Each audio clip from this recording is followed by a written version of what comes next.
Dear students, today's topic is endoplasmic reticulum for class 9th. Right. As a cell contains different cell organelles which are involved in different metabolic activities like biosynthesis, secretion, digestion, energy production, etc. So the first one we are going to see today is endoplasmic reticulum, ER.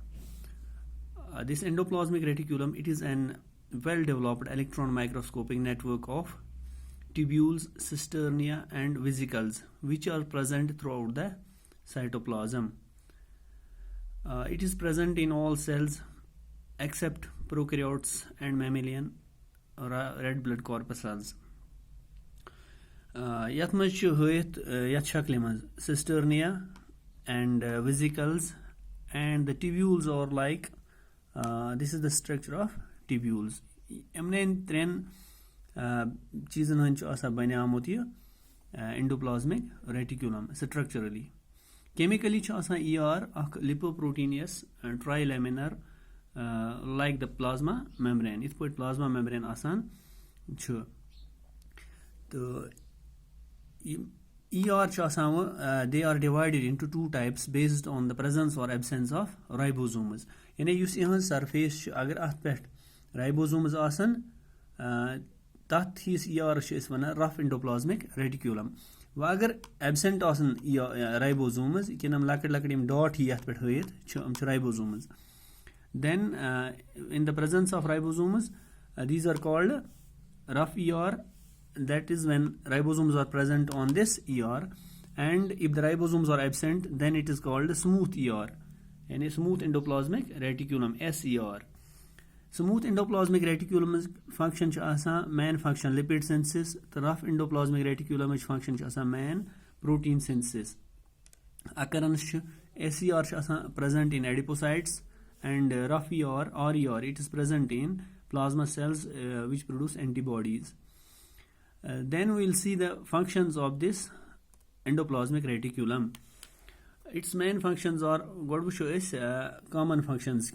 It acts as a cell circulatory system for the transportation of materials, especially proteins inside the cell.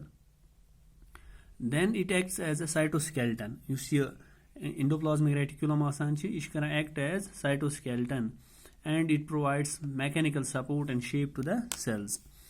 Rough endoplasmic reticulum is rate of protein synthesis increase gasa, yani protein synthesis mainly gasa by ribosomes. Temish rate increase by these rough endoplasmic or ER reticulum. The proteins used in the formation of cell membranes. Here act as enzymes and hormones. Type SER in a smooth endoplasmic reticulum. Image main function biosynthesis of lipids, cholesterol and steroid hormones. The Bayesian ER elements they form new nuclear membrane during cell division. ER should be provide a large surface area biochemical activity inside cells. And the SER of liver cells of vertebrates, it detoxifies many poisonous chemicals and drugs.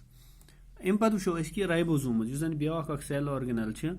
Ribosomes are the smallest, these are the smallest known, Sariamas lacquid known membraneless electron microscopic ribonucleic protein particles. The imchasa banyamit RNA to be protein. The ribosomes are present, they are present in both prokaryotic and eukaryotic cells. Which two types, there are two types of ribosomes based on the presence, based on the sedimentation coefficient.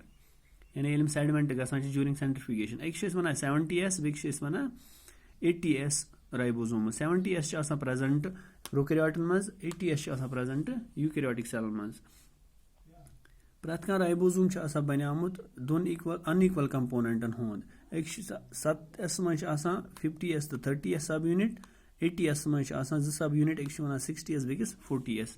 The function is ribosome, they are the sites of protein synthesis. Protein factories commonly. Then next we will be seeing in the next class the other cell organelles. Today we saw about endoplasmic reticulum and ribosomes. Thank you.